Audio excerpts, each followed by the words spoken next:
The Jazz shocking the world with the best record in the NBA is in large part due to the breakout season from the 28-year-old off their bench Jordan Clarkson, who's been the team's second leading scorer. So let's look at how good JC really is, how he's been the clear favorite for the Sixth Man of the Year award, and stay tuned to see the main reason Jordan is built to contribute to a championship contender. In early January of this year, the Jazz lost to the Knicks, which made them 4-4, with the bottom-feeding Timberwolves among the teams they'd taken L's to.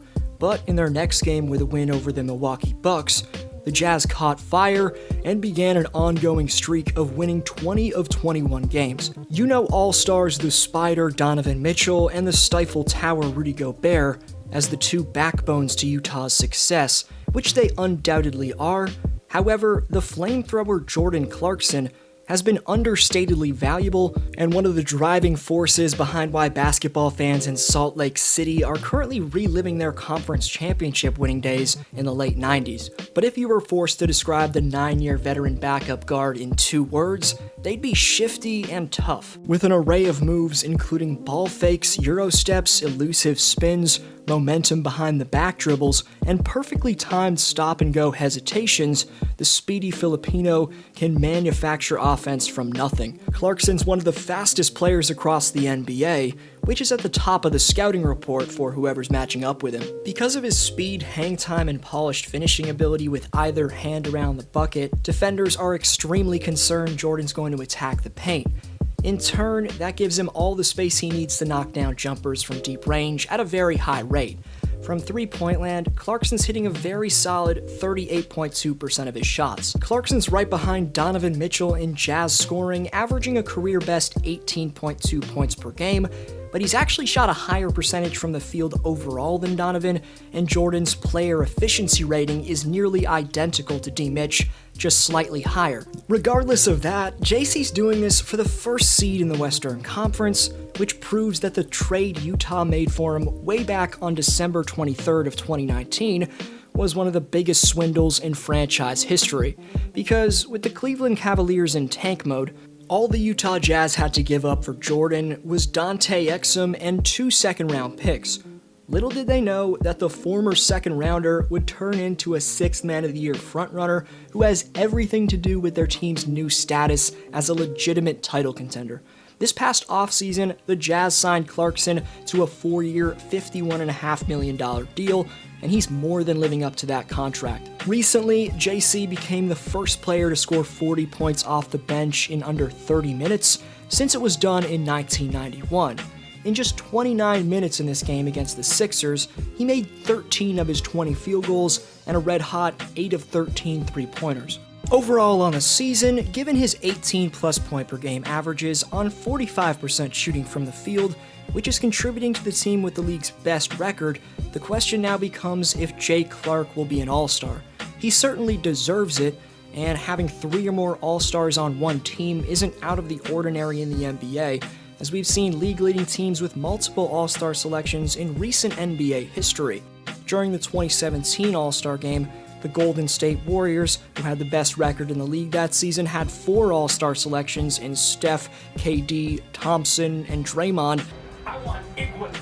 In the 2015 All-Star Game, the Atlanta Hawks, the top team in the Eastern Conference, also had 4 All-Star selections in Jeff Teague, Al Horford, Paul Millsap, and Kyle Korver. I'll get to my prediction for whether he'll make his first All-Star appearance and the reason why he's the perfect fit for the Jazz, but before that, what Jazz coach Quinn Snyder recently said just goes to show that Clarkson is an excellent leader by example.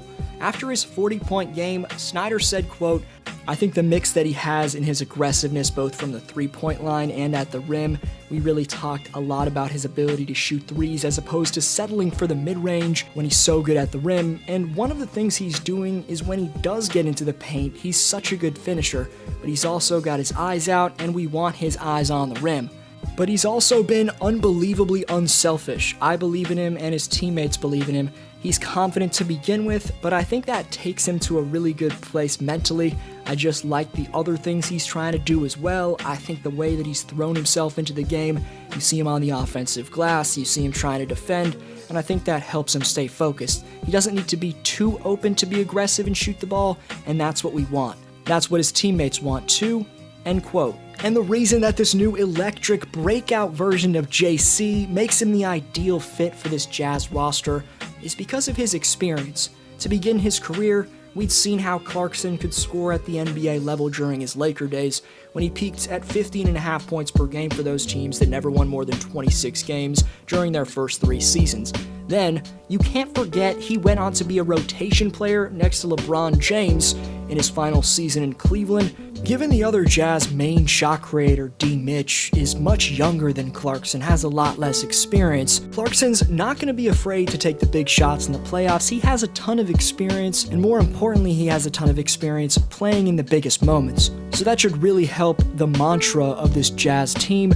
But when you look at the rest of the worthy candidates for the 6th Man of the Year award, no one seems to be better than Jordan Clarkson thus far. Making decent cases for the award are Eric Gordon, Terrence Ross, Chris Boucher, Shake Milton, Montrezl Harrell, and Lou Williams, but they're simply far behind Clarkson in the race for 6th Man right now. In terms of whether or not Clarkson will be an all-star, competing with Curry, Doncic, Lillard, not to mention his teammate D. Mitch, will likely be an impossibility.